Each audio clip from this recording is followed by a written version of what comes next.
Hello everybody, today we're going to read the second part in our story, The Lion, the Witch and the Wardrobe by C.S. Lewis. And I want you to look out and see if you can spot the word dangerous.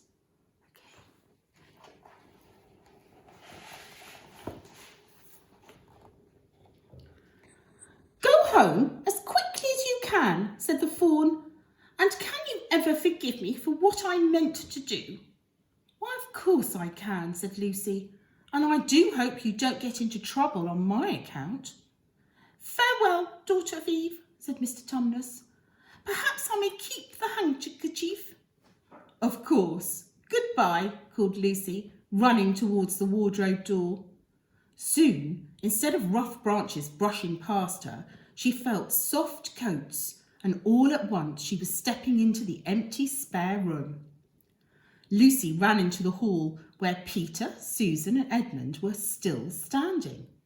I'm here, she shouted. I've come back. I'm all right. What are you talking about, Lucy, said Susan. For then, no time had passed at all. Lucy told them excitedly that the wardrobe was a magic one. There's a wood inside it, and it's snowing, and there's a fawn and a witch. It's called Narnia. Come and see. The others did not know what to think and followed her back into the room. But when Susan pulled the fur coats apart, all they saw was the back of the wardrobe with hooks on it. Peter rapped his knuckles on it to make sure that it was solid. Poor Lucy couldn't understand it at all, and the others simply thought she was making it all up. The next wet day, the children decided to play hide and seek. Lucy went at once to the wardrobe. She wanted to have one more look inside it, for she was beginning to wonder whether Narnia hadn't actually been a dream. Meanwhile, Edmund, who could be quite spiteful, secretly followed Lucy to tease her about her imaginary country. He came into the room just in time to see her vanishing inside the wardrobe. Jumping in after her, Edmund closed the door behind him, forgetting what a silly thing this is to do. To his astonishment, he found himself in the middle of a snowy wood. Lucy was nowhere to be seen, and everything was perfectly still, as if he was the only living creature around.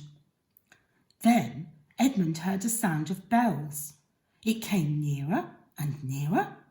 Moments later, a sledge swept into sight, driven by a fat dwarf. Behind him sat a great lady, covered in white fur up to her throat. She held a long, straight, golden wand in her hand and wore a golden crown. Her face was white like snow, beautiful and proud. Stop!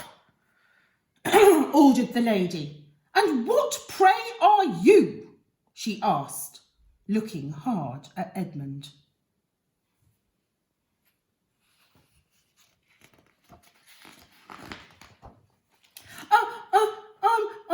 My name's Edmund, he replied. The lady frowned. Is that how you address a queen? She asked sternly. But I repeat, what are you, an overgrown dwarf? No, I'm a boy, your majesty, said Edmund. A son of Adam, hissed the queen, and raised her wand.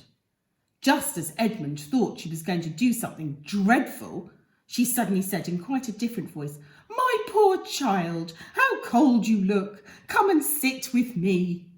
Edmund dared not disobey, so he stepped onto the sledge and the queen wrapped her warm fur mantle around him. Now, what would you like best to eat? She asked. Turkish delight, please, your majesty, said Edmund. The queen took out a small bottle and let one drop fall on the snow. Instantly, there appeared a box of Turkish delight. Edmund had never tasted anything more delicious in his life. While he was eating, the queen asked him questions.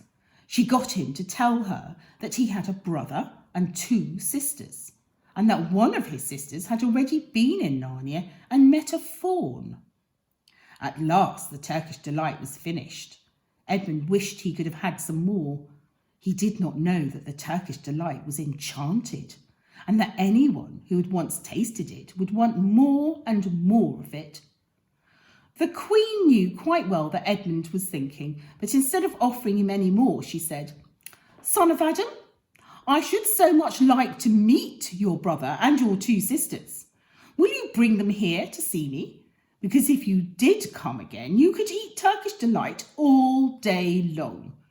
I have no children of my own, and as you are the cleverest and handsomest young man I've ever met, I think I would like to make you the Prince of Narnia." Then she pointed with her wand. "You have only to look for those 2 hills rising above the trees and walk towards them to reach my house. But remember, you must bring the others." "I'll do my best," agreed Edmund. "You needn't tell them about me," said the Queen. "It would be fun to keep it secret between us 2. Make it a surprise for them." As the sledge swept away, she called, "Don't forget, come soon." Edmund was still staring after it when he heard Lucy calling him. "Oh, Edmund, so you've got in too," she cried. "I've been having lunch with dear Mr. Tumnus, and the White Witch has done nothing to him, so he thinks she can't have found out." "The White Witch?" said Edmund. "Who's she?" "She is a perfectly terrible person," said Lucy.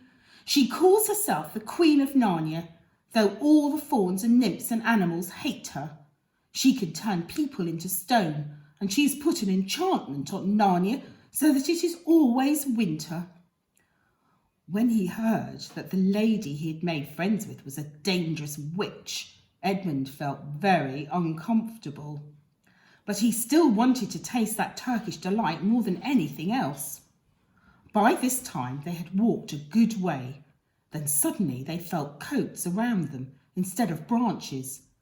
And next moment they were both standing outside the wardrobe in the empty room. "Come on," said Lucy, "let's find the others. What a lot there is to tell them." But when Lucy told Peter and Susan that Edmund had been in Narnia too, he suddenly decided to do a very spiteful thing and said, "Oh yes, Lucy and I have been playing, pretending that her story about a country in the wardrobe is true. Just for fun, of course. There's nothing there really." Poor Lucy gave Edmund one look and rushed out of the room. Now, sightseers often came to see the professor's interesting old house. The children usually kept out of their way, but one morning, a few days later, they just couldn't seem to avoid them. "Here, let's hide in the wardrobe room," said Susan. But once inside, they heard voices at the door. "Quick," said Peter, and flung open the wardrobe. They all bundled inside, and suddenly found themselves surrounded by snow-covered trees.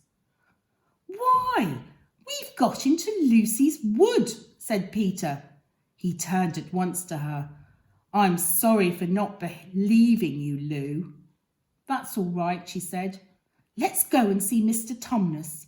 He's the nice faun I told you about." So each borrowing a fur coat, they set off. But at the faun's cave, a terrible surprise awaited them.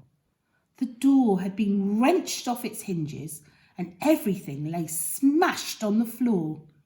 Nailed to the carpet was a note. It said that Mr. Tumnus had been arrested for high treason against the Queen of Narnia. "She isn't a real queen at all," cried Lucy. "She's a horrible witch, and all the wood people hate her. Oh, we must try and rescue him."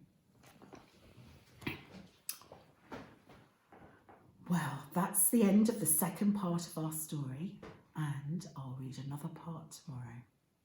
Bye, everybody.